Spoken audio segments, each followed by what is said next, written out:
સાબરકાંઠા જિલ્લાના હિંમતનગર તાલુકાના કઠવાડિયા ગામે ગઈકાલે મોડી સાંજે ખેતરમાં જવાના રસ્તા બાબતે બે જૂથો વચ્ચે બોલાચાલી થઈ. બાદમાં ઉગ્ર બવાલ થયા બાદ 3 શખ્સોએ એક યુવક પર ચપ્પાના ઘા ઝીકી.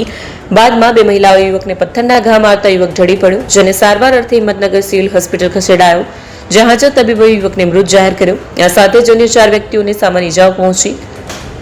બનાવમાં મોત પામેલ યુવકનું સિવિલ હોસ્પિટલમાં પોસ્ટમોર્ટમ કરી યુવકના મૃતદેહને પરિવારને સોંપવામાં આવ્યો. જોકે શામ સામે થયેલ બે જૂથો વચ્ચેની અથડામણ બાબતે હિંમતનગર ગ્રામ્ય પોલીસ દ્વારા 15 વ્યક્તિઓ સામે હત્યા તેમજ રાયોટનો ગુનો દાખલ કરી તપાસ હાથ ધરી.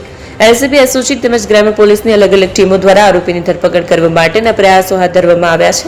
જોકે હાલ કઠવાડિયા ગામમાં બંદોબસ્ત ગોઠવી દેવાયો છે.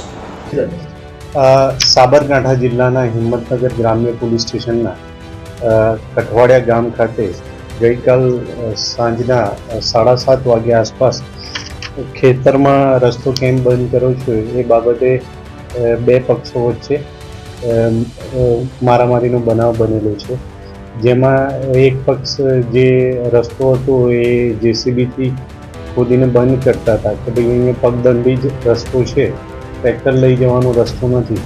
તો આ બાબતે જે આરોપી પક્ષ છે એમણે એમના સાથે બોલાચાલીનો ઝઘડો કર્યો હતો અને એમના ઉપર હુમલો કરી દીધો હતો. હુમલો છરી, લાકડી અને છૂટા પથ્થરોથી કર્યો હતો. આ બનાવમાં એક દુઃખદ મરણ થયેલ છે એક વ્યક્તિનું તથા અન્ય 4 વ્યક્તિઓને ઈજા થયેલ છે.